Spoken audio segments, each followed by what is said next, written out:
Esse é mais um conteúdo do... Opa, vamos lá, take 2. Boa noite, nós somos o coletivo Vivências Superdotadas e estamos fazendo mais um conteúdo.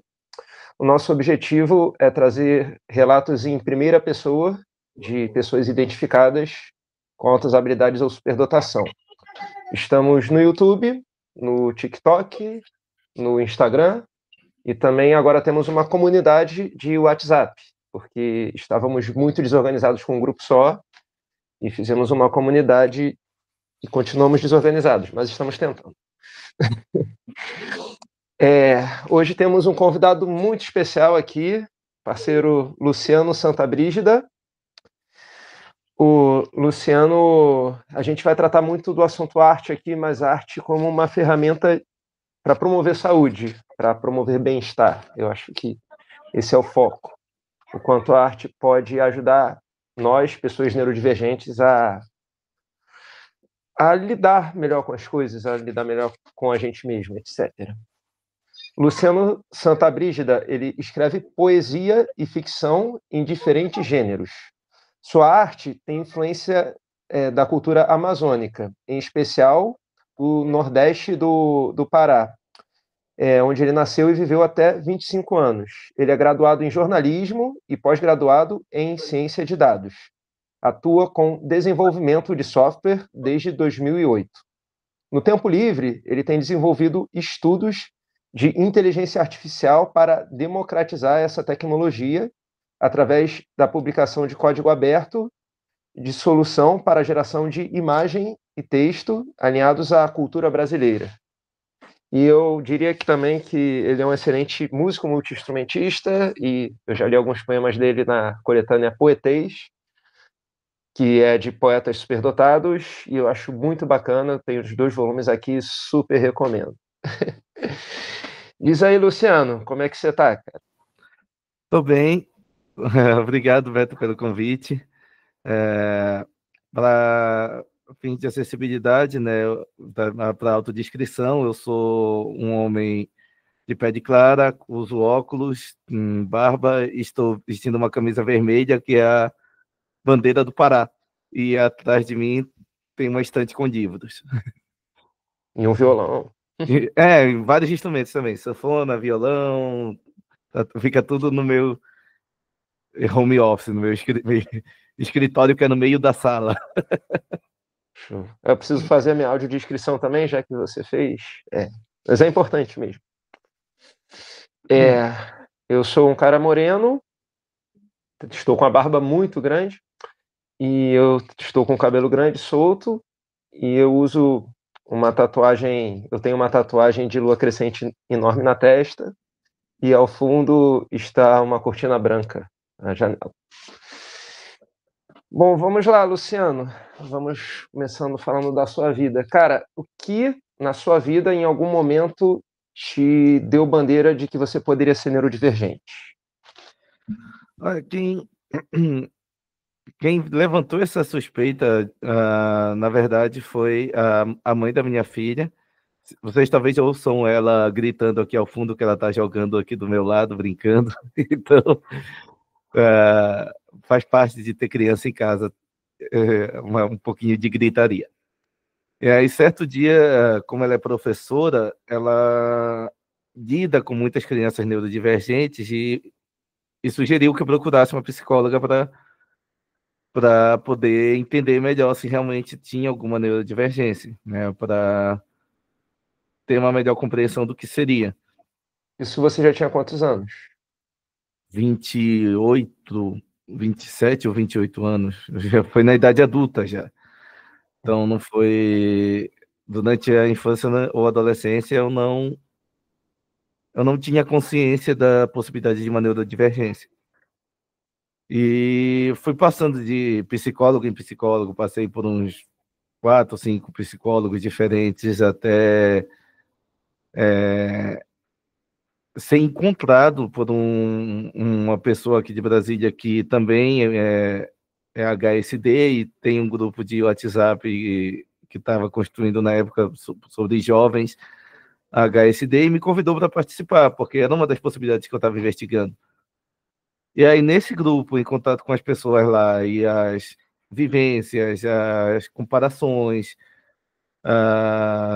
o compartilhamento de literatura, de artigos científicos sobre o tema, eu comecei a me auto-identificar, né? Mas eu fui atrás e procurei fazer o exame só em 2021 foi que eu pude contar e participar com a Patrícia Neumann, que eu fiz com ela a identificação, e, e realmente ela saiu identificado como altas habilidades em 3 áreas, né, de liderança, acadêmica e artística. Show. Bacana, cara. Você, depois que você teve essa resposta, algumas coisas anteriores fizeram sentido, fizeram mais sentido para você, não só de ser identificado, mas entender o que é a condição. Muito mais sentido coisas do passado e do presente também, né? Condições que às vezes eu via, já estava até suspeitando de alguma outra neurodivergência, como a gente chamava Asperger, mas hoje é uma outra nomenclatura que eu esqueci agora como é que chama, né? Chamam de TEA nível 1. Nível 1, isso. Estava suspeitando disso, mas vi que não era. Então, o presente começou a fazer mais sentido para mim, para algumas coisas. Aceitar certas condições também se tornou mais fácil. Da parte criativa, da parte de liderança, que era uma coisa que acontecia sempre natural para mim. No passado, as pessoas me escolhiam para ser representante de turma, por exemplo, na faculdade ou ensino médio, e eu meio que não me via desse jeito, assim, como um líder, não entendia que eu tinha esse comportamento de forma natural. E ficava meio que em negação de algumas coisas. Então, da parte artística, inclusive, eu ficava em negação, ficava em negação de pensar, não sou suficiente, não é o bastante, não está perfeito, sempre com aquele perfeccionismo que eu acho que é algo que aflige também muitos superdotados desse perfeccionismo, pelo convívio que eu vim tendo desde então. Desculpa, tô meio gripado só. E aí eu pude aceitar mais e deixar fluir melhor, né? E foi justamente nesse grupo que eu fui convidado a participar lá com essas pessoas, que surgiu uma amizade, da onde saiu o livro do Poetes, né? Que um dia a gente sentou numa conversa e conversou e falou, gente, vamos tentar fazer algo junto, criar algo juntos, assim como numa experiência de pessoas com altas habilidades e compartilhar isso na forma de um jogo, de um livro, de um documentário, alguma coisa. E achamos legal fazer a ideia de um livro de poesia, já que várias pessoas lá tinham também experiência com a área de poesia e gostavam de compartilhar no grupo seus poemas, ou suas fotografias, seus desenhos. E a gente falou, vamos tentar trazer tudo isso para uma obra só. E foi um catalisador, realmente, para quebrar muitas das visões que eu tinha de mim mesmo antes da, da identificação e depois da identificação, né? O Poetes, ele é um marco para mim nesse ponto. E foi um pouco meses depois da identificação que eu entrei na corrida de editar o livro, de produzir um site, produzir as mídias, divulgar, procurar vender. Foi uma... Você também lançou um material seu, né? Fora esse livro que é uma coletânea. Sim. Também tenho livros publicados meus. Logo depois do Poeta, eu publiquei um conto na Amazon, que hoje está disponível só como mídia digital para Kindle. Deixa eu ver se eu pego ele aqui para mostrar a capa dele aqui. Enquanto eu pego, eu vou... e depois eu lancei um outro livro impresso. Né? Também mais de alguns meses depois eu lancei um livro impresso, que é o Poesia para Começar o Dia, que fica aqui também. Bacana, cara. Tem exemplares disponíveis aí? Tenho... Não, Não sei se eu tenho, eu tô vendo aqui, eu acho que o meu último eu já vendi, eu acho que o último físico eu já vendi. Mas ele é impressão sob demanda, então, entrando no meu site lucianosb.com.br, a editora imprime sob demanda. Então, está sempre Bacana. disponível para impressão, não tem uma tiragem específica. Uma boa solução que você achou, cara. Bacana. E é importante mencionar que o Poetês ele também é organizado pelo Felipe Russo, né? Sim, que também E já participou aqui de uma das lives, né? sim, o Felipe participou, é bem legal, o conteúdo dele está na íntegra no nosso Instagram. E, e ele também é administrador da comunidade, né? Onde a gente se conheceu lá. Sim, sim. O Felipe também participa do Poetes e ele fez a abertura do meu livro. Convidei ele justamente para escrever o prefácio. Pô, que bacana. Bacana. Cara, eu te falo que eu fico feliz de ver essas trocas acontecendo dentro de comunidades e grupos de superdotados, porque a gente vê coisas que não são muito legais também, a gente lida com coisas que. E até a gente se preocupa muito, porque quem não está dentro não sabe quanto, às vezes, algumas pessoas podem não estar bem, vamos dizer assim, né? E a gente, às vezes, se sensibiliza. Olha que bacana. Outro dia do que eu escrevi, eu achei aqui. É uma ficção científica, é um conto de ficção científica. Bacana. Não é um E isso ela. longo, é umas 40 páginas, mais ou menos, mas é divertido. Show. Uma boa saída para tu, cara. Eu vejo que você é bem equipado aí. Os audiolivros. Uma dica que eu dou. Eu acho que é bem bacana, porque pega o público deficiente visual também. Acho que é uma boa saída, se você puder pensar nisso depois. Eu estava falando sobre o. Então, como é bacana quando tem esse encontro e é um encontro produtivo, e é um encontro que não só gera produtos artísticos, mas que dão ressignificação e que dão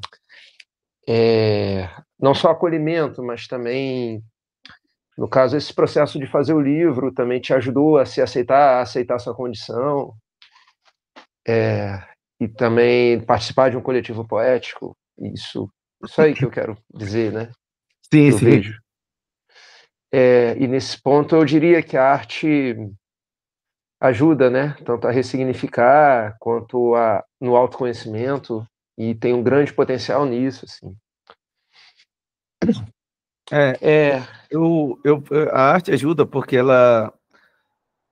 eu entendo a arte no conceito que eu aprendi na faculdade de música. Eu cursei 2 anos de faculdade de música e larguei. E teve uma disciplina sobre arte que classificava a arte. Eu não lembro qual foi o autor que a gente usou na faculdade, tem mais de 20 anos isso, que falava da arte como uma expressão, né? Nesse sentido de que a arte não é exatamente só um filme, ou um livro, um poema, ela é a expressão da existência humana. Tanto é que a gente tem em comum, né, da arte, a raiz na palavra artesão, né, da pessoa que constrói, né, que faz que pode ser uma cadeira, pode ser um projeto artístico, né, uma manifestação artística de uma pessoa. Hoje em dia a gente já quase não vê isso tanto, assim, um objeto como uma cadeira ou uma estante de livros, por conta da industrialização que padronizou tudo. Né? E perdemos essa individualidade no fazer, no construir. Né? Em certo aspecto, a gente perdeu isso. Né? Mas sempre teve essa questão da arte fazer parte dessa manifestação do indivíduo e da coletividade, né? Porque ela também reflete aspectos do seu tempo, né? Na arquitetura, no estilo artístico, no estilo literário. Então, reflete também aspectos do seu tempo, aspirações do tempo do artista. Então, ela também é uma manifestação coletiva da humanidade. Né? E por isso que ela ajuda a gente como superdotado nesse ponto, né? Que é um jeito de se manifestar. Pô, pra caramba, cara. falando ainda desse aspecto mais subjetivo, e vou trazer um pouco a brasa para minha sardinha aqui, porque eu também trabalho com música e eu sou musicoterapeuta. Então, por mais que eu trabalhe com os outros usando a ferramenta música para ajudar em algum aspecto de saúde, eu vejo que também é importante para mim e me ajuda a trazer uma certa regulação. E eu gostaria de perguntar, cara, como que é o papel da música, assim, para você nesse sentido? Essa é uma boa pergunta, a resposta talvez seja um pouco longa, mas vou tentar ser o mais direto possível. A música faz parte de mim, acho que desde sempre, né? Eu lembro desde 7, 8 anos de idade, me senti movido pela música, com vontade de dançar na escola, dançar até nas músicas da igreja, de bater o pé, seguir o ritmo, balançando, ficar... Então sempre fez parte de mim. Eu só me interessei a começar a aprender um instrumento mesmo por volta de 14 anos de idade, mais ou menos. Eu comecei a tocar violão. Comecei a aprender violão por conta de Legião Urbana, se eu não me engano, que eu ouvia na época, e queria tocar aquelas músicas. Queria tocar e cantar. Só muda de endereço, né? Sempre a mesma história, mas tudo bem. Apesar do meu gosto ser bem diversificado, a gente foi o que me motivaram assim, viu? Pô, são músicas simples, assim, não são complexas e são bonitas, então eu consigo tocar isso também. Eu fui aprender. Fazendo meus cálculos, foi perto da época que eles lançaram o acústico, como CD, em 99, né? Mais ou menos, um pouco, não, já foi um pouco depois. 2000 e pouco, né? Mas é por ali, perto. Por aí, Foi por aí, acho que foi 2000, 2001. Foi mais ou menos nessa época, mas enfim. Aí eu comecei a aprender, inicialmente a aprender sozinho, né? Procurei aprender sozinho, tive só alguns amigos e um outro primo que foi me dando algumas dicas de como fazer, mas eu demorei a realmente procurar um professor de música e aprender também. Eu comecei a querer aprender sozinho, depois que eu procurei um professor que foi me dando mais algumas dicas. E a partir do momento em que eu aprendi o básico, assim, por assim dizer, daí para frente eu aprendi sozinho todo o resto, né? E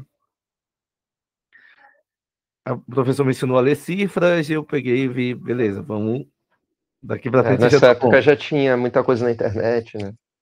Tava começando a internet, mas tinha muita daquela revistinha de cifra que aparecia, que a gente tinha nas bancas, então comprava muito, tinha muitas daquelas revistinhas, e tentava fazer os acordes sozinho, e minha rotina de estudos eu mesmo que criei para fazer em casa, não tive um ensino formal assim de música. Meu ensino formal de música foi mais tardio, já perto de 18 anos, já de quando eu estava com já uns 17 anos, que eu fui optar por aprender um ensino formal de música para entrar na faculdade de música. Então, nessa época, eu já estava tocando já com o pessoal do conservatório de música, que eu fiz também. Entrei, né, mais ou menos nessa idade, de 16, 17 anos, que para o ensino de música é tarde, né? O pessoal do conservatório costuma aceitar as pessoas já desde criança. Depende muito do... Alguns instrumentos isso é mais forte que outros, mas existe isso. Existe isso, para Por alguns exemplo, instrumentos no ensino formal, né, de partitura e tudo mais, que é da música erudita. Sim, né? principalmente violão clássico e piano Sim. clássico, geralmente os finalistas de concursos começaram antes dos 5 anos, dificilmente não começou antes de 5 anos de idade. Existe isso, esse corte. Existe, exatamente, existe isso. E aí, por isso que eu entendi assim que eu entrei tarde, mas depois eu fui tendo mais convivência e vi que realmente tem professores que ensinam violino para terceira idade, que tem ensino de que não tem idade para aprender. Até quando eu entrei na faculdade de música, um dos meus colegas já era 30 anos mais velho que eu, entrou porque ele queria aprender, porque ele tinha vontade de aprender algo novo. Então, eu vi, realmente, a gente não tem idade para aprender. A gente, com força de vontade, a gente consegue realmente sempre estar se renovando e se adaptando. Com algumas dificuldades, claro, que vem com a idade, com a perda, às vezes, dos movimentos dos dedos, já fica um pouco mais difícil de mexer em certos instrumentos, né? Não vai ter a mesma flexibilidade que tem já aprender desde de adolescente. A dificuldade do adulto também é muito o boleto para pagar também. Também, manter uma rotina de estudos, manter uma rotina de aprendizagem, se torna muito mais difícil ter essa disciplina, né? Mas eu lembro que quando eu era adolescente, que às vezes a gente ia para a praia com a família, alguma coisa assim, eu levava o violão, eu ficava às vezes 1 hora só em arpejo, só vai e volta o dedo, vai e volta o dedo, vai e volta o dedo. Eu não queria nem tocar, eu ficava só nisso, só para poder pegar essa flexibilidade da física com os dedos de fazer. Nenhum professor me ensinou isso, mas eu cheguei a fazer, eu vi, eu preciso aprender isso. Então, eu vou ficar fazendo até esticar o máximo a minha mão e para conseguir fazer. Eu já vi que você tem uma abertura legal aí, só de você fazendo isso. Eu sempre fui um pouco autodidata nesse ponto. E também autodidata no sentido de conseguir desenvolver um ouvido treinado. Eu não tenho ouvido absoluto, mas eu tenho um ouvido treinado, né, ao ponto de que eu ouvi uma música umas 2, 3 vezes, eu já consigo pegar e tocar ela sozinho, né? Talvez não com todos os acidentes da música, mas os acordes básicos, principais, eu consigo pegar. Só não vou conseguir pegar Mi com sol de sol, com baixo de sol, aí eu já preciso ouvir mais versões. Mas eu ouvindo umas 2, 3 vezes, eu consigo pegar e ouvir, porque eu tenho um ouvido treinado de uma afinidade boa com a música. E deve ser associado também ao timbre do violão, mas embora você também toca teclado, né, acordeon. Sim, também toco teclado. O teclado eu fui por curiosidade na faculdade, comecei a aprender um pouco. E quando a minha filha começou a manifestar interesse na música, ela também pediu um teclado. Aí eu comprei e falei, legal, vamos estudar juntos. Ao invés de botar o teclado com uma cobrança, ou isso aqui agora você tem que estudar, isso aqui eu comprei, você tem que estudar. Não. Vamos estudar junto, vamos brincar, vamos aprender. Ela hoje brinca aqui fazendo as musiquinhas dela, e ela consegue fazer umas melodias bonitas, diga-se de passagem. Bacana. Que ela tem uma noção rítmica, ela consegue ter uma noção rítmica, mas ainda não entrei com ela num estudo formal de escala, de coisa assim, não. Deixa ela brincar, se divertir, explorar a musicalidade. E aí eu que já fui para a área de estudar, realmente, procurar aprender os acordes, montar tudo.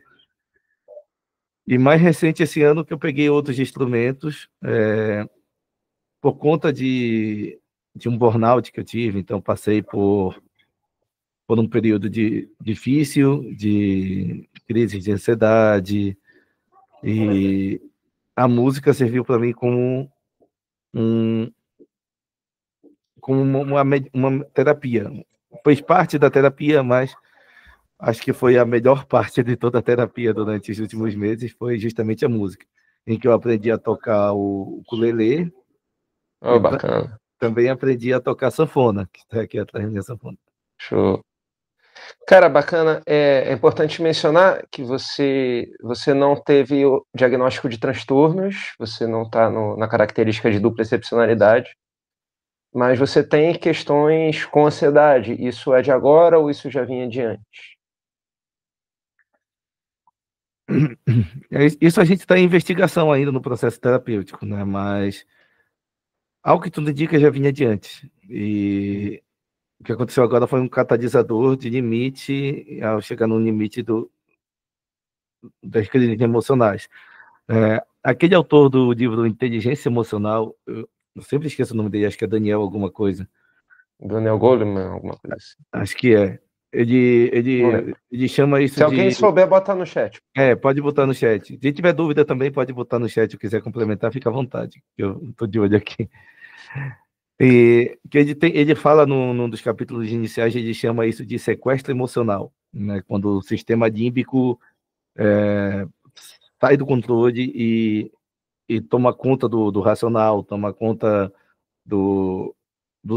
das partes motoras do cérebro também, a ponto da pessoa não conseguir se mexer, se falar, se expressar, nem gritar às vezes, por conta do sistema límbico desregulado, né? Ele chama isso de sequestro emocional.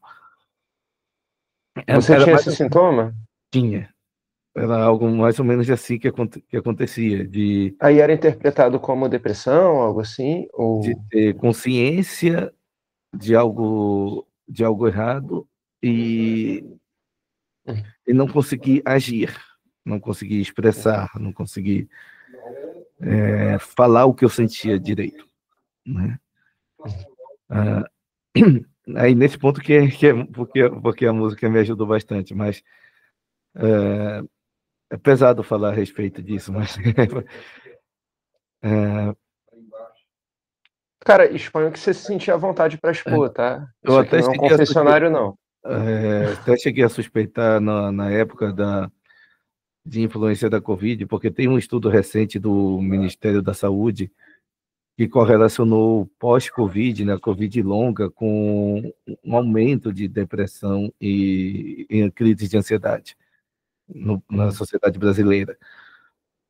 Mas é uma correlação, não quer dizer que é causa, mas eles identificaram essa correlação num estudo recente.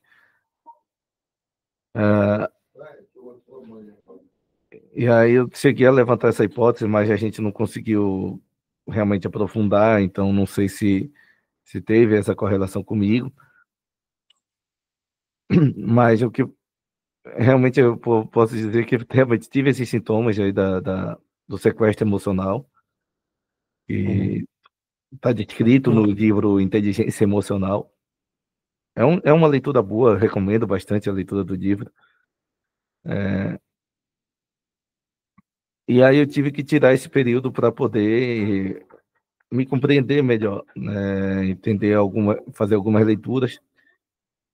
E nesse ponto, para falar da arte, aqui eu vou citar um outro autor, né, que é o Byung-Chul Han. Eu até trouxe o livro dele aqui para trazer da live, o Sociedade do Cansaço, Oh, bacana. que eu peguei num outro grupo de política, alguém havia comentado sobre ele, e eu comecei a ler. E ele trata justamente disso, né, falando que essa crise de ansiedade, burnout, depressão, que é um mal silencioso que está, uma epidemia silenciosa que ele chama, né, que está atacando vários países, várias sociedades, né, têm sofrido com isso. E ele busca, ele é um filósofo sul-coreano, se eu não me engano, e ele busca entender o que acontece, né, e uma das raízes que ele aponta para esse problema é uma sociedade que focada em performance, que cada vez exige mais da gente, mais performance e mais entrega, e há tanta exigência de mais performance que a invenção de uma ferramenta como a inteligência artificial, que poderia muito bem nos liberar de trabalhos e facilitar a nossa vida, está sendo vendida como uma ferramenta que vai trazer mais produtividade, e mais performance, e mais entrega, e mais coisas. É isso que as grandes empresas que trabalham com inteligência artificial estão literalmente vendendo. Essa é a propaganda por trás delas. Eu acho que isso é um ponto sensível, muito sensível, principalmente para nós, né, que somos superdotados e nós temos essa exigência interna já um pouco mais forte, né? Sim. Ansiedade de performance, que é o termo que a galera costuma usar, né? Então, isso, em geral, vamos dizer que não nos ajuda muito. Não nos ajuda, de fato. E o Byung-Chul Han, para completar, né, num outro livro dele que ele fala sobre psicopolítica e o neoliberalismo, é o nome do aonde ele traz várias críticas ao neoliberalismo e ele meio que tenta desmistificar algumas coisas que Kant defendia. Ele bate de frente com Kant muitas vezes nesse livro a respeito do modelo neoliberal. Ele traz no final do livro o último capítulo, eu vou dar um spoiler aqui, mas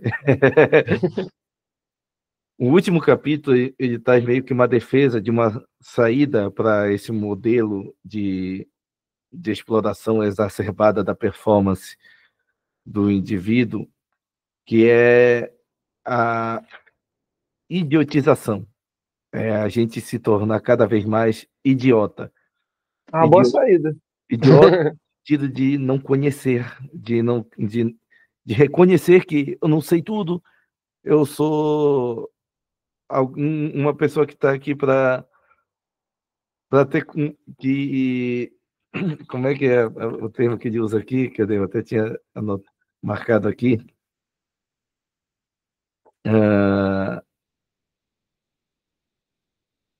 Um idiota é alguém que com coragem livra-se da obrigação de conformidade. É um herege que resgata o encanto do forasteiro, né? O encanto do outro. Né? Então, eu acho isso uma colocação que me serviu bastante para refletir a respeito de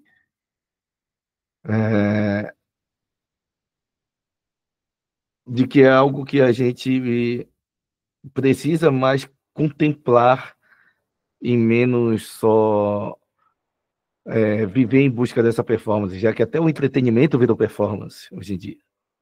Né? A gente tem o entretenimento com performance. Eu preciso ver um filme porque está todo mundo falando. Eu preciso assistir aquela série, maratonar e assistir em uma semana, porque para poder entrar no que o povo está falando e conversar nas redes sociais, não fico por fora. Aí gera aquele FOMO, né? Fear of Missing Out. Né?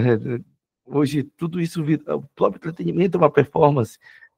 Tu entra para jogar um jogo, a Steam mostra métricas de quantas horas de jogo você tem, quantas conquistas você já pegou, quantos amigos seus já conquistaram essas conquistas, você fica se comparando toda hora. Virou uma experiência de performance e não uma experiência pelo lúdico, pelo prazer, pela beleza da arte, que é também um jogo, um filme.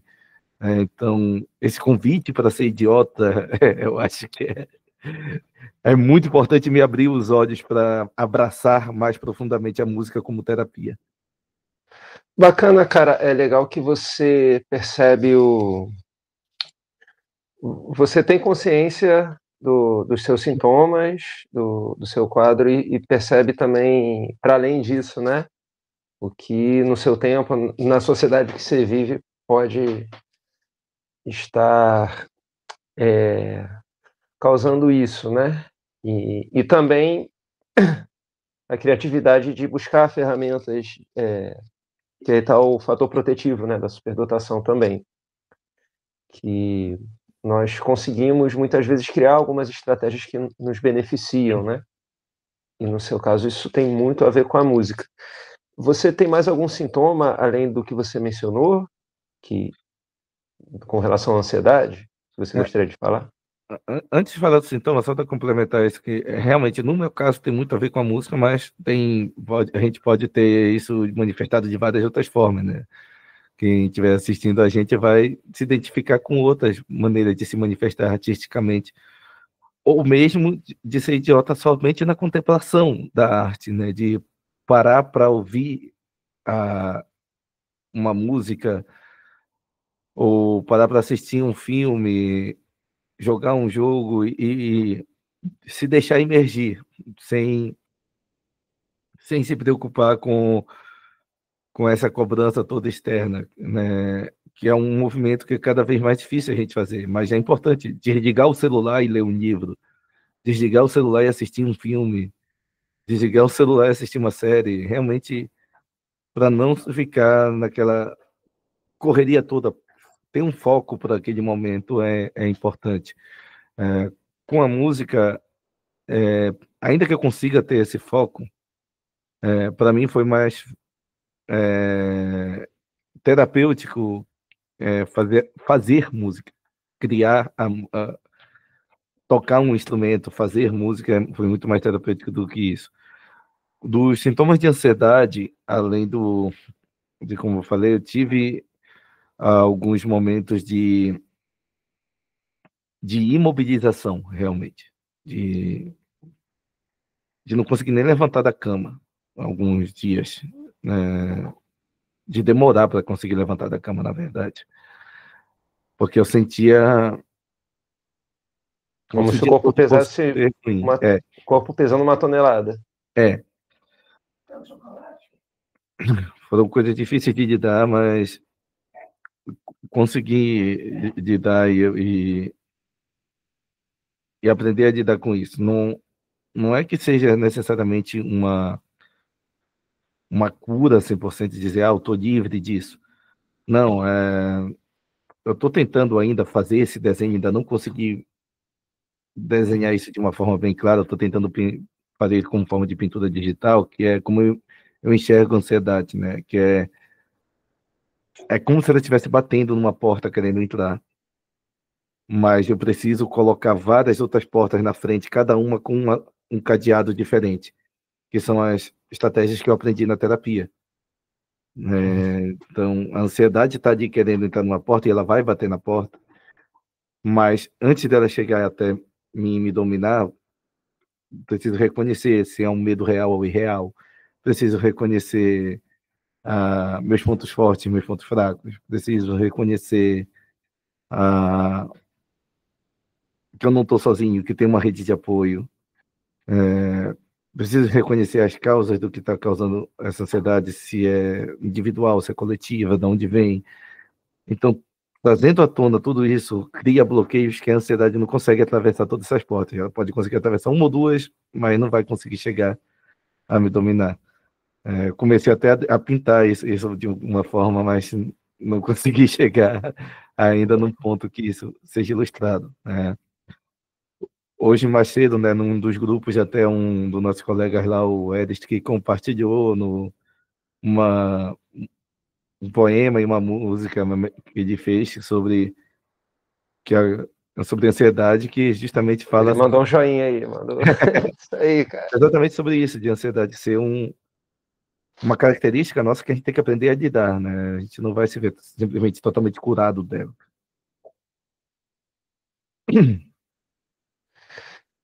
Pô, cara, te falar que a gente estava tendo uma discussão sobre até uma postagem da Poliana, que é uma psicóloga lá de Curitiba, se eu não me engano, sobre os sintomas de sobrecarga do superdotado que muitas vezes são confundidos com depressão.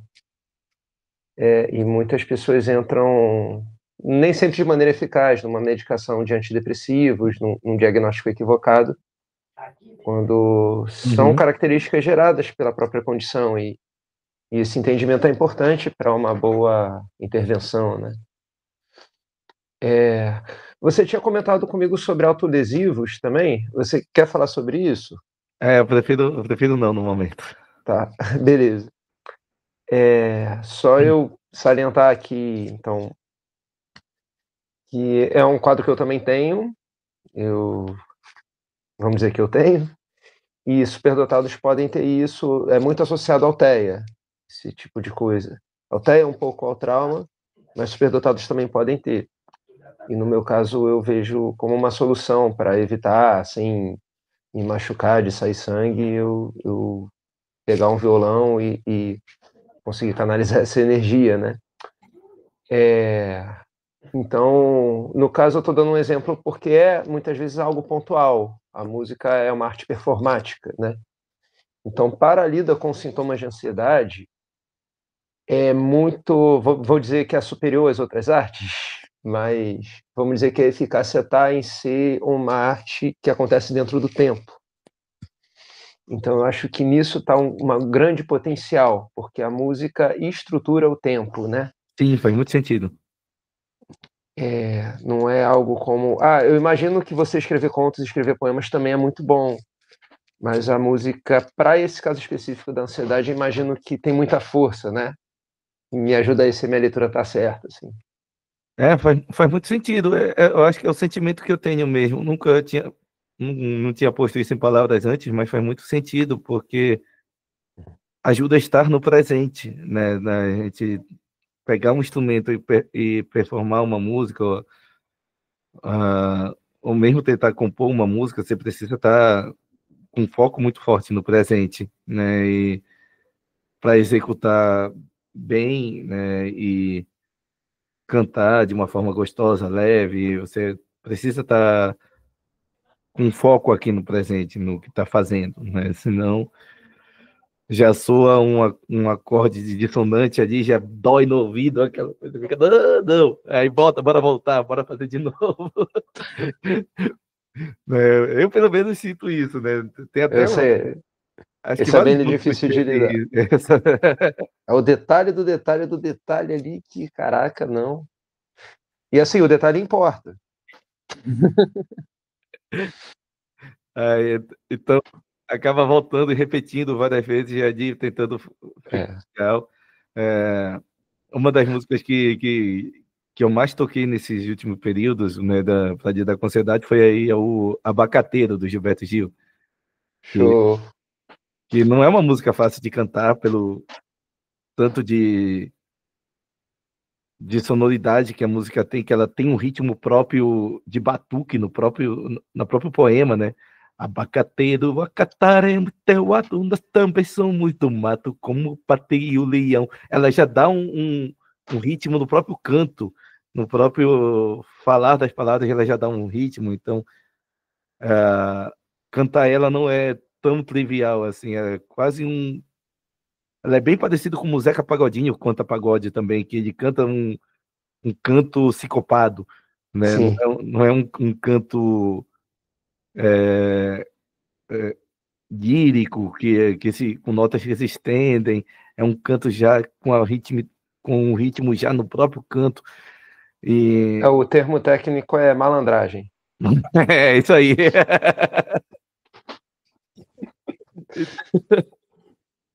E não é fácil, não é fácil Não. cantar com essa malandragem.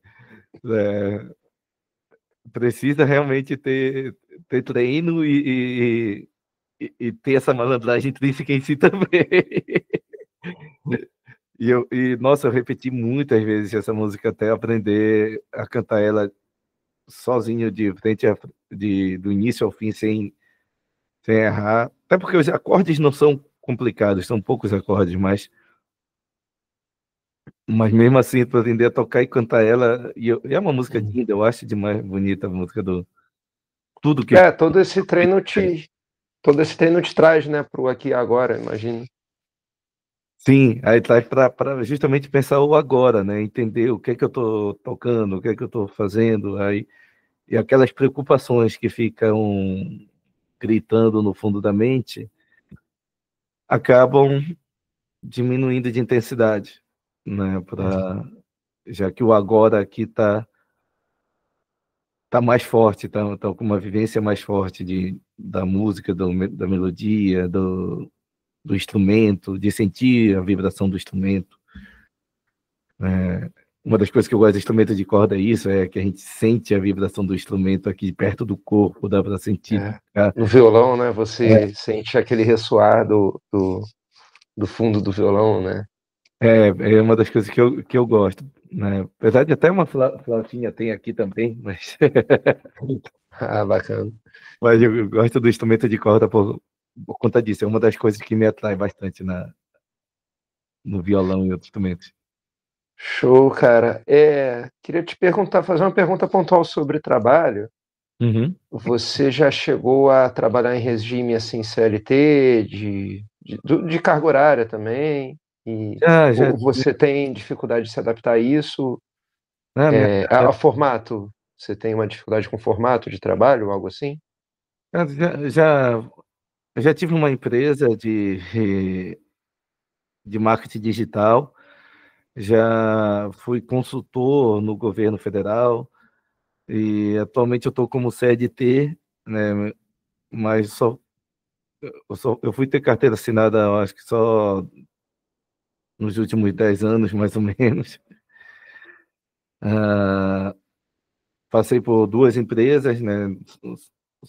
Mas eu estou como CLT, não, em todos esses regimes diferentes, seja como empresário ou como consultor, que não tem um horário fixo, né? Mas tem também entregas para cumprir, né? Ou como CLT, com horário fixo, entregas e tudo mais. Em todos eles eu consegui lidar bem. Eu acho que em todos o importante foi desenvolver disciplina, né? Seja para o home office ou seja para trabalhar presencialmente, é preciso sempre ter um ritmo de disciplina, desenvolver um senso de disciplina. Uhum. No home office isso é um pouco mais difícil, né? Porque tem a atenção dividida com muitas coisas da casa, da família, mas é preciso saber ter essa disciplina, entender quando é hora de cada coisa, entender que às vezes uma coisa vai passar por cima da outra, vai ter prioridade diferente. Já aconteceu de eu estar numa reunião aqui, a minha filha ter caído da cama, começar a chorar, eu pedi, gente, peraí, licença, vou parar aqui rapidinho, daqui a pouco eu volto. Pode seguir a reunião, daqui a pouco eu volto. Já aconteceu momentos como esse, né? E, e a disciplina vem justamente para entender que, tipo, pô, o momento aqui do trabalho precisa parar agora. Preciso desligar essa chave e virar a chave para ser pai agora. Virar que eu preciso agora atuar como em outra frente. Já que as coisas estão convivendo tudo muito junto. Senão acaba atrapalhando tudo. E a mesma coisa vale para um trabalho como empresário. Eu acho que também precisa ter esse nível de disciplina para entender até que ponto você vai agir como empresário ou como colega de trabalho dos seus funcionários, né? Porque também as duas coisas se misturam, mas Uhum. uma hora você precisa dizer, não, aqui é o limite, aqui eu não sou mais só uma pessoa que está trabalhando na empresa, que eu sou quem é o dono da empresa, então tenho que ter essa disciplina de poder coordenar uma equipe, de gerenciar uma equipe, ah, assim como a disciplina de tempo, né? A gente precisa ter esse gerenciamento, né? Acho que de tudo, acho que isso foi o ponto o mais incomum que eu aprendi a desenvolver. Na questão da superdotação, eu não sei se é algo em comum para várias pessoas, mas eu tinha uma certa dificuldade em trabalhos em equipe. Por conta Uhum. do pensamento acelerado e da facilidade de aprendizado, eu conseguia ter uma visão mais rápida da solução do que alguns outros colegas. E há muitos anos atrás, realmente, eu enxergava isso com que era que eu não era diferente, que a outra pessoa é que era diferente. Eu não entendia que eu era que era diferente. E hoje, entendendo que eu sou diferente, às vezes até já cheguei quando um gerente pedia para estimar tempo de desenvolvimento de um software, eu estimava não por mim, mas pelo resto da equipe. Uhum. Porque eu falava, ó, eu sozinho vou levar 2 semanas, mas a gente está trabalhando em equipe. A gente tem que levar pela média da equipe. Não é sozinho uma pessoa fazendo tudo, né? Então, tem que considerar a equipe e o esforço que a gente tem de equipe. Porque se eu ganho na Mega Sena hoje à noite, não sei nem olhei o resultado ainda, mas se eu ganhei na Mega Sena hoje e amanhã sair do trabalho, a equipe tem que continuar dando conta. Então, seria um problema bom, com certeza. Eu torço muito para você ganhar na Mega Sena. que eu aprendi a lidar foi realmente entender essas do pensamento. Como é que a gente chama? Não é no neurodivergente? Tem o neurodivergente e o outro do neurotípico. Neurotípico, né? Entender o ritmo do neurotípico me ajudou muito mais a fazer trabalhos em equipe. Me ajudou muito mais a reconhecer que eu que era diferente na situação e a desenvolver melhor um senso de equipe dessa forma, entender a limitação do outro, trabalhar com um senso de alteridade, né? Reconhecer o outro como outro e não botar expectativas minhas sobre a outra pessoa.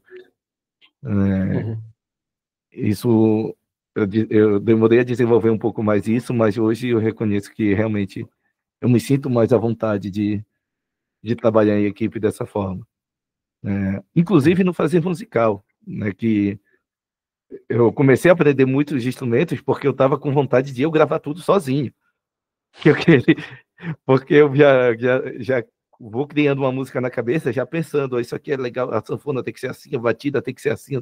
Eu queria aprender a fazer tudo sozinho. Até tenho um pandeirinho aqui em casa, tem chocalho, tem um monte de coisa aqui para fazer percussão. Eu não entendo nada de percussão. Nunca estudei percussão. Mas faz. Mas faço, mas eu nunca estudei.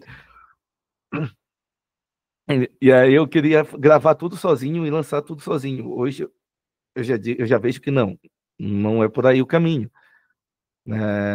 Tem gente que vai saber essas coisas melhor do que eu, então eu preciso me abrir mais e trabalhar em equipe também na área musical. Também quero, assim que eu pegar um pouco mais o ritmo da sanfona, né?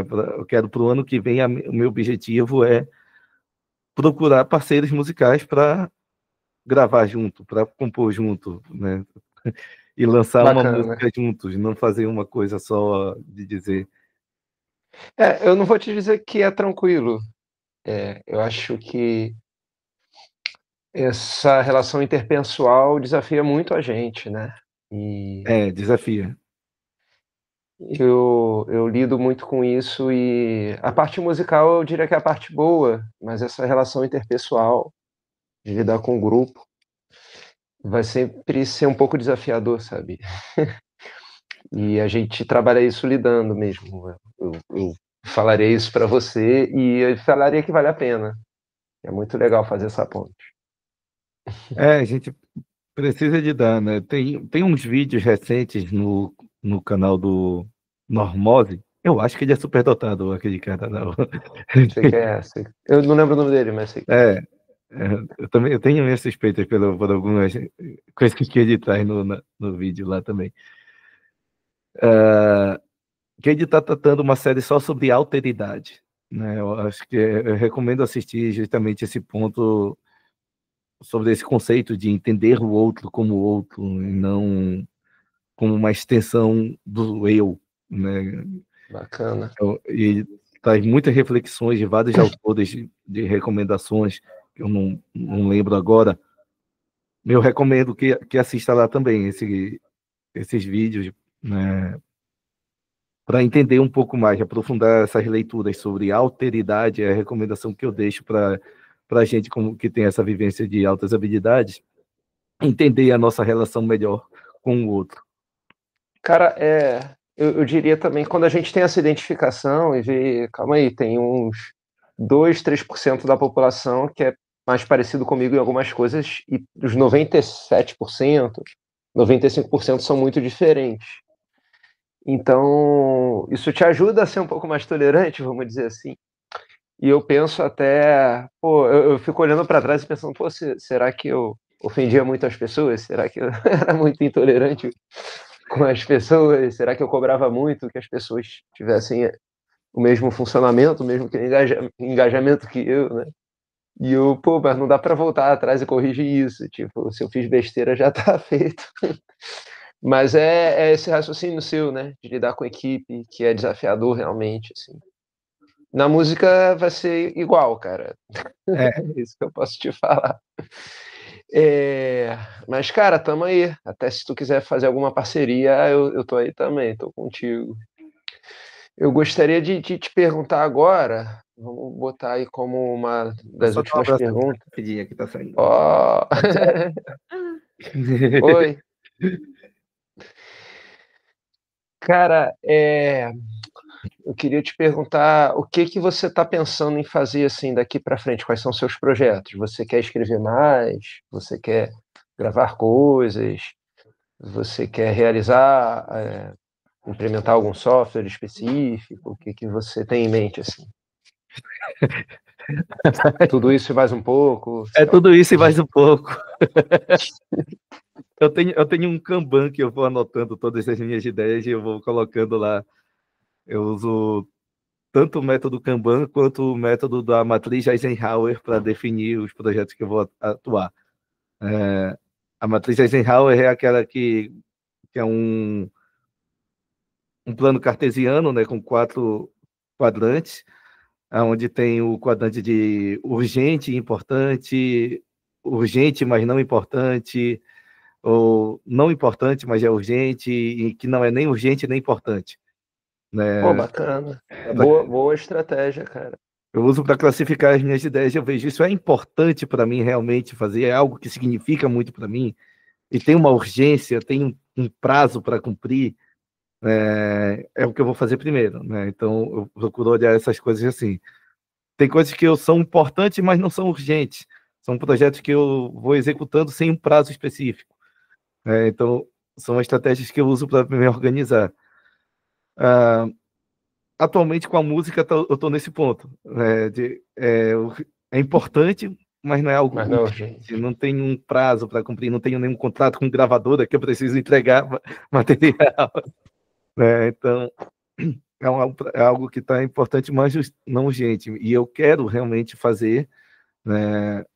Escrevi várias músicas esse ano que eu queria colocar num álbum e lançar nas Nas plataformas plataformas, né? para Show. para poder levar para as pessoas ouvirem, né? Acho que tem algumas músicas que tem algumas mensagens que pode tocar mais pessoas. Não tem intuito de ser um artista mais ouvido, ficar no top 50 do Brasil, coisa assim, não é essa a intenção. Seria bom, mas a intenção não é essa, a intenção é só me tornar publicado. Assim, assim Pô, como isso é bastante coisa, isso é bacana. sou um autor publicado com livros, mas também quero me tornar publicado na música.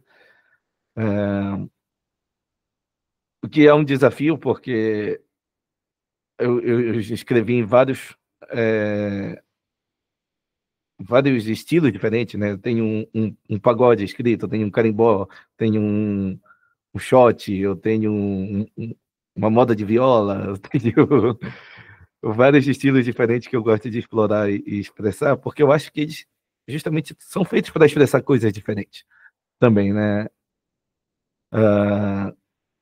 Eu não gosto muito, enquanto músico, de pegar uma mesma música e só mudar o ritmo e transformar num pagode, num reggae, numa coisa, porque eu acho que elas nascem de culturas diferentes, né? O pagode nasce de uma raiz, o reggae nasce de outra. Pegar uma música que é um reggae e transformar num pagode ou vice-versa, eu acho que perde a identidade da mensagem que a música queria passar. Passa outra mensagem, né? Passa outra mensagem. Passa a outra mensagem. Esse interesse variado é muito da superdotação também, assim, de É, e aí, falar em estilos variados, né? Que não é uma coisa linear. Não, eu sou um compositor de. Não, é carimbó, é pagode, é reggae, é tudo, né? tudo, é. Isso é outra coisa, é um perfil que a gente vê, assim, né? Tanto que esse é o título provisório do próximo livro que eu já estou editando, que eu quero lançar ainda esse ano, um outro livro de poesias, ah, que eu peguei a inspiração de um filósofo americano, acho que é o George Bernard Shaw, não estou lembrando quem é, que tem a frase: eu sou mil possibilidades em mim, não posso me resignar a querer ser apenas um só. Oh, bacana. E aí eu quero, com base nessa frase, o título do meu próximo livro deve ser Mil Possíveis em Mim. Oh, gostei. É forte, hein? Eu tô já editando, tô na etapa, já tenho os capítulos já definidos, falta fazer a diagramação e fazer toda a parte de registro e capa também. A capa eu não sei quem eu vou contratar para fazer a capa ainda. Se eu vou contratar a mesma pessoa ou se eu vou tentar fazer sozinho, não sei. Ainda não decidi. Estou, por enquanto, só focado no conteúdo. Eu sei o trabalho que dá. Eu te entendo também nisso. Aí esses são os próximos projetos, né? Tem vários, Bacana. mas acho que o principal a destacar são esses. Bacana, eu gostei tanto de saber que você tem vários projetos, quanto de conhecer esse método de organização. Eisenhower, e isso para mim me lembrou cerveja, cara. Eu estou pensando se tomar uma cerveja seria algo importante, mas não urgente, ou se seria algo urgente. Alguém pode comentar aí no chat para me ajudar. E a título de curiosidade, eu também sou colecionador de cachaça. A Alessandra falou que é urgente, E cara. apreciador. Vai ter um capítulo no próximo livro só de poemas sobre cachaça. Bacana, cara. Então, ó, para a gente fechar bonito essa parte inicial, antes da gente abrir para a galera participar e perguntar, rola de tu dar uma palhinha nessa sanfona aí para nós, cara? Dá sim. Deixa eu pegar aqui. Sanfona é muito maneiro. Pô.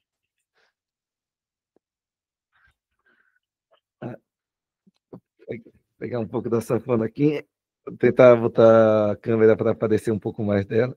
Vou só tirar o fone para poder não atrapalhar aqui a movimentação da mão. Tranquilo. São três coisas ao mesmo tempo, né? Sanfona desafio. Eu ainda não entrei na parte de estudos de acompanhamento da música, então eu vou tocar um solo aqui, fazer o.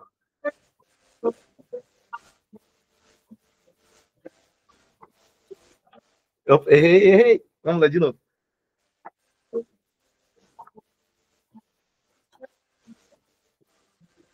Tá tocando ou não? Tá aparecendo? A gente está tendo, não está ouvindo muito áudio. Eu não sei se é da captação. Pode ser. Aí. Agora foi.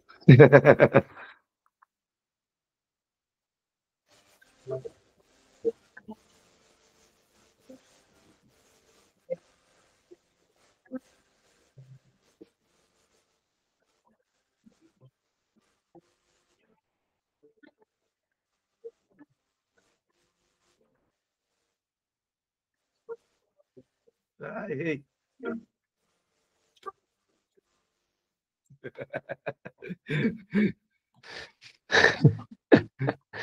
Cara, Errei o finalzinho só. eu não consegui pegar muito, eu não sei se foi aqui, eu não sei, acho que é por causa da internet, acho que não é por causa do áudio, porque por causa dos delays. Cara, não tá vindo muito som.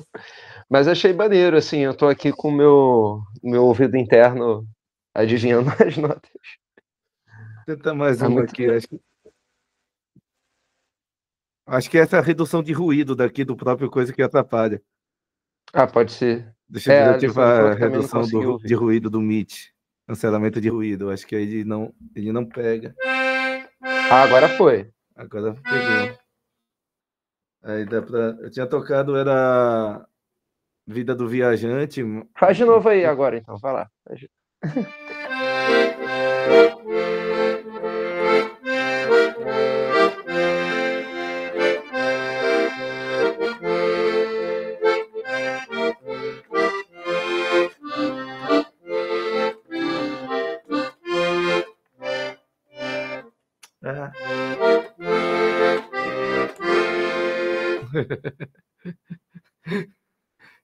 Cara, muito maneiro. Agora veio. Pô, veio Aí faz parte do. Aí, como autodidata, né? Não consegui resistir também. Tô vou aprendendo algumas outras coisas, tipo aquela Blue que eu peguei, tô aprendendo sozinho também.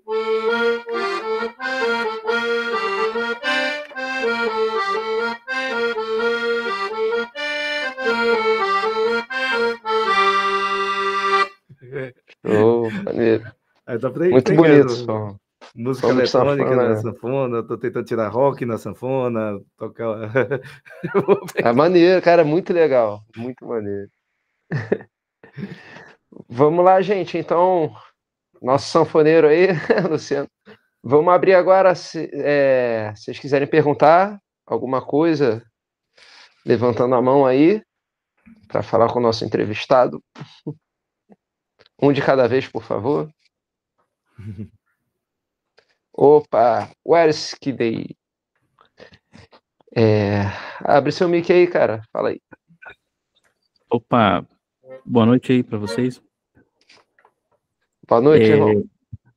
A pergunta, assim, simples, né? Que eu vi que ele é do Pará, né? E tem Isso. bastante orgulho aí também da terra dele, né?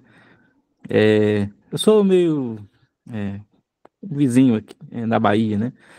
Atualmente estou em São Paulo, mas eu estou morando maior parte do tempo na Bahia. E eu queria saber, assim, do Pará, assim, da Amazônia, né? Quais são os seus elementos, assim, de maior referência? O que que você olha, assim, nesse contexto amazônico e paraense, que você coloca aí nas suas composições, né? Seja poesia, seja música, de que forma que isso está impresso aí nas suas composições, de que forma isso te toca? Eu pergunto porque eu comecei a escrever umas músicas e tal, e no início que eu estava começando a escrever isso, eu meio que fiquei aficionado ali nesse tema da Amazônia e tal, de Uhum. lendas e tudo mais. Eu achei isso muito da hora, assim, e fiz algumas coisas nesse sentido. E aí eu até achei bem legal o Luciano aí, que mora aí, né, na Amazônia, tem um contato direto, assim, com esses temas, né? Eu gostaria de saber o que que ele tem aí de referência, e o que que ele julga importante aí nesse contexto. Valeu. O Luciano agora mora em Brasília, mas tá na Eu tô... veia. Saí do Pará, mas o Pará não saiu de mim. É uma boa pergunta. Eu nunca tentei fazer algo assim, especificamente falando das lendas da Amazônia, apesar de ter muitos escritores e compositores paraenses que exploram essas características regionais, as histórias. Porque, para mim, uma das coisas que me marca e eu vejo que surge como influência da vivência que eu tive lá da região é muito do imaginário da floresta e da música, da musicalidade do povo, que é uma região muito musical, né? Tem vários estilos diferentes. Eu citei o carimbó aqui, que é um deles, mas foi estudar ali pelo interior da região amazônica como um todo, a gente vai ter várias variantes de boi, tem um shot regional, tem a marujada, tem vários outros tipos de batuque, de manifestações culturais que fazem parte de lá. Quando eu escrevo meus poemas, eu gosto de escrever pensando principalmente no ritmo da leitura do que só na fala em si, só nas rimas. Então, muitas vezes eu escrevo sem rima, porque para mim importa mais a maneira como é ritmado, né? De ler um ta ta ta ta ta ta ta ta ta ta. Eu procuro tentar fazer um ritmo na leitura, né? Nem sempre bem sucedido, eu acho, mas isso aí é meu perfeccionismo falando. Mas é algo que eu reconheço que eu aprendi admirando os escritores locais, né?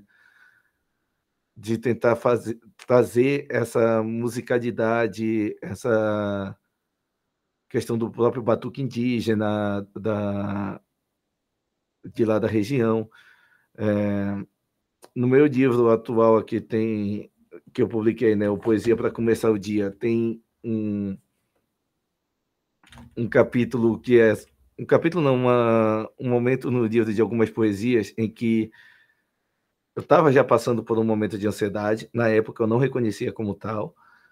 E eu usei a metáfora de estar perdido numa floresta, né? Então são vários poemas, porque isso aqui é um diário poético. Cada dia é um poema diferente de um sentimento diferente. E aí teve vários dias, acho que durante uma semana, um pouco mais, em que eu me via como se eu tivesse perdido numa floresta densa, como uma floresta amazônica, sem conseguir encontrar uma saída de estar realmente perdido no meio de um caos. E eu também já procurei homenagear a minha terra através de um conto, que eu fiz um conto de terror, né? Tem 2 contos escritos que são muito inspirados na região amazônica. Na verdade, 3. Mas 2 principais. Um está publicado no livro Tenebroso, que é um conto de terror, onde eu inventei uma nova lenda para a região. Quis inventar uma nova lenda, eu fiz uma história de uma planta que transforma as pessoas em visagem, em fantasmas, que é fatal para quem toca, que foi inspirado, na verdade, em uma planta regional, o timbó, que é usado muito para pesca. Ela é tóxica, a planta, e as comunidades locais lá usam para amassando a planta e jogando no rio para os peixes ficarem desnorteados. Aí ficam boiando e é fácil de pescar o peixe com a mão. Mas se usar em excesso, a própria carne do peixe fica envenenada e faz mal para o ser humano. E aí baseado nesse conhecimento, né, da regionalidade, eu peguei, se tivesse uma planta tão tóxica que só de pegar transforma uma pessoa numa visagem, num fantasma. E aí eu escrevi um conto que eu publiquei nesse. Num outro livro, o Tempo, que eu também fiz a capa, eu escrevi um conto de viagem no tempo, uma ficção científica de viagem no tempo, que se passa no Ver-o-Peso, em Belém do Pará, no mercado do Ver-o-Peso. E eu vou contando desde a fundação do Ver-o-Peso até o momento atual, narrando todos os momentos pelos quais a feira passou, pelos quais a cidade passou, na visão de um viajante do tempo. E para isso fui atrás de pesquisar no IPHAN, procurar todo o histórico de reformas pelo qual o mercado passou. Teve todo um trabalho de pesquisa para compor também o conto. E também tem um outro conto que eu também escrevi, também uma série de arte que eu estou fazendo, que ainda não publiquei, baseado no estilo de... Não é cyberpunk, mas solarpunk. O solarpunk é um movimento de futurismo na literatura, nas artes, de reimaginar o futuro não como um futuro caótico, como é o cyberpunk, como é os filmes que a gente vê em Hollywood, que é tudo quase pós-apocalíptico. Né? Tem até um ditado que diz: é mais fácil imaginar o apocalipse do que o fim do capitalismo. Do que imaginar um mundo melhor, né? Então, o solarpunk tenta imaginar esse mundo melhor, né? E a punk porque é lutar contra o sistema para construir esse mundo melhor, né?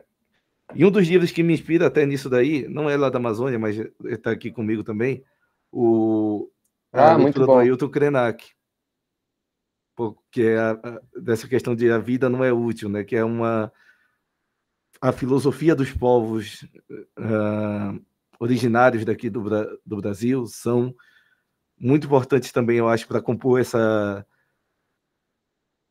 esse caminho solarpunk, né? Então, eu tenho lido muito mais os povos originários, né? O Ailton Krenak e outros autores estão procurando para conhecer mais e me integrar mais e construir mais esse movimento literário solarpunk. Então, tem algumas coisas que eu já escrevi, mas ainda não publiquei. Quero aprofundar um pouco mais.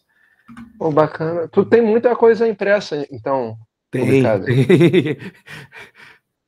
Tem uns 10 livros, eu acho, impressos aqui. Pô, cara, que legal. Bacana. Inspira aí. Você produz muito, cara. Show. E é justamente com base naquilo também que como eu mencionei, né, da disciplina, né? Quando eu comecei a escrever, eu olhava da página em branco e eu ficava travado. Tipo, para onde que eu vou daqui? Né? Mas eu consegui estabelecer um ritmo de escrita, de escrever 300 palavras por dia, uma lauda. E aí, escrevi 300 palavras, eu já me dou por satisfeito. Se eu não conseguir também, beleza, mas a meta é essa. Porque tem horas que às vezes chega num assunto complexo e não dá para evoluir, precisa aprofundar mais. Mas eu estabeleci uma meta atingível, que é escrever uma página por dia, né? E assim consigo fazer a escrita fluir, né? Sem estar numa cobrança excessiva e ver, nossa, o negócio não está saindo. Não, todo dia está saindo alguma coisa. Que saia um parágrafo de 50 palavras, mas saiu. Então, todo dia dá para ver que algum progresso. E aí, daí que veio a disciplina de escrever, né? Eu consegui desenvolver a minha disciplina de escrever dessa forma. Todo dia escrever alguma coisinha. Pô, muito legal, cara. Bacana. Pessoal, quer perguntar alguma coisa aí pro Luciano, Alessandra, Taren, Ju?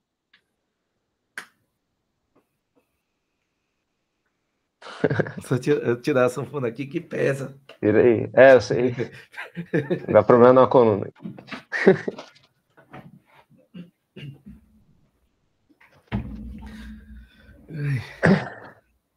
Pô, cara, legal, assim. A única disciplina que eu não consigo fazer é a disciplina que eu não tenho, onde eu não sou superdotado, que é na área esportística. Aí eu preciso de um professor lá em cima de mim cobrando. Bora, bora. Tu tem alguma história com esportes também? De Eu gosto, prática? mas realmente eu não tenho disciplina para praticar sozinho. Eu ia perguntar, esqueci. Ah, sim, Taren. Queria saber se ele acha que tem que ter estudo para escrever poema. Que pergunta polêmica, Taren. Precisa ter estudo técnico, conhecimento para escrever poema? Olha, ajuda, sim, dependendo do objetivo que queira ter para se expressar, né? Mas não é necessariamente obrigatório ter esse estudo. Se você quiser, por exemplo, vamos fazer um haikai, beleza, precisa de algum estudo para entender o que é o haikai, né? O formato japonês de poemas com um verso de 5 sílabas poéticas, 7 sílabas de 5 sílabas. São só 3 versos. Mas mais do que isso, tem umas características do próprio fazer do haikai, de entender que vem de uma conexão com a natureza, que é um poema para reflexão, não é um poema feito para ser de escárnio, por exemplo, que tem poesia de escárnio, é muito válida. Mas não precisa ter um estudo para você se expressar. Você pode se expressar de qualquer maneira, com métrica, sem métrica, com desenho, né, com a poesia concreta, que você molda o poema em torno de uma imagem. Eu amo poesia concreta, não sei fazer, mas eu amo muito mais. Eu vou até citar um poema aqui do poeta Zé da Luz, acho que ele é nordestino, não lembro de qual estado, que se chama Ai Se Cesse, que ele escreveu porque disseram que precisava ter estudo para escrever poema, e ele escreveu esse poema para mostrar que não, se chama Ai Se Cesse.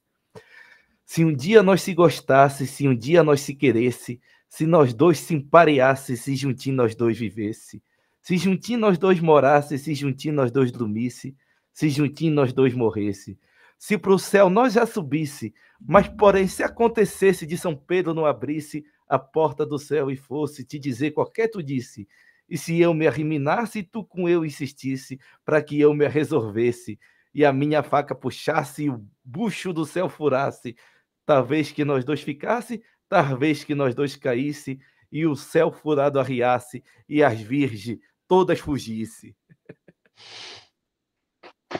Muito bom. Muito bom, muito bom. Um momento sarau aqui. Então, precisamos organizar sarau. Assim. Muito bacana. E sim, a Tari perguntou se é publicável dessa forma mais livre. Sim, é publicável. Inclusive, tem editais de literatura que buscam essa forma mais livre. Né? Vão ter editais que buscam exclusivamente isso, ou editais que são bem mais abertos. Eu participei de um edital do livro 1001 Poetas, que era, não lembro qual editora, acho que foi a Casa Brasileira de Livros que publicou, que não tinha um formato específico, procurou realmente ouvir 1001 poetas novos, jovens, para serem publicados, independente do estilo, da forma, do conteúdo. Precisava ser algo que realmente pudesse tocar as pessoas. Eu fui um desses selecionados, o Felipe Russo também, participa dessa coletânea também, né? E foi publicável assim, porque a própria editora pediu isso. Né? Então, depois eu posso botar o link aqui, tem um site chamado Seleções Literárias, que eu acompanho, e está sempre divulgando esse tipo de editais de várias editoras para procurar novos autores, novas obras, em diferentes formatos, e é por lá que eu conheci muitas dessas editoras e consegui ter todos esses livros publicados. Bacana. Legal, cara. A gente ainda faz alguma troca, eu lembro que eu botei também um lance de um concurso, acho que o Felipe conseguiu colocar o livro dele, mas o Washington também tentou. É legal, pode botar para jogo essas dicas aí, que é bacana. Alguém quer perguntar, pessoal que ainda não se manifestou aí, a Alessandra já se manifestou, mas se quiser perguntar, a Ju também, se quiser perguntar alguma coisa.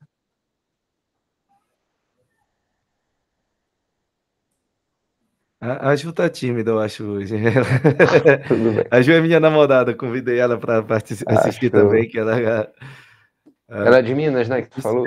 A gente sempre se apoia em tudo, né? A gente tem uma meta nossa de relacionamento, a gente tá sempre se apoiando, né? Acho que um relacionamento bom se constrói com apoio mútuo, né? Nas atividades um do outro. Bacana, cara. Cara, eu acho que a gente pode ficar por aqui, então. Eu acho que a gente, tocou em pontos bem bacanas, assim. Fizemos conteúdo maneiro, assim, curtido. Então, vou pedir para encerrar a gravação, só dar um último recado. Sigam a gente aí, que vai ter mais coisas assim.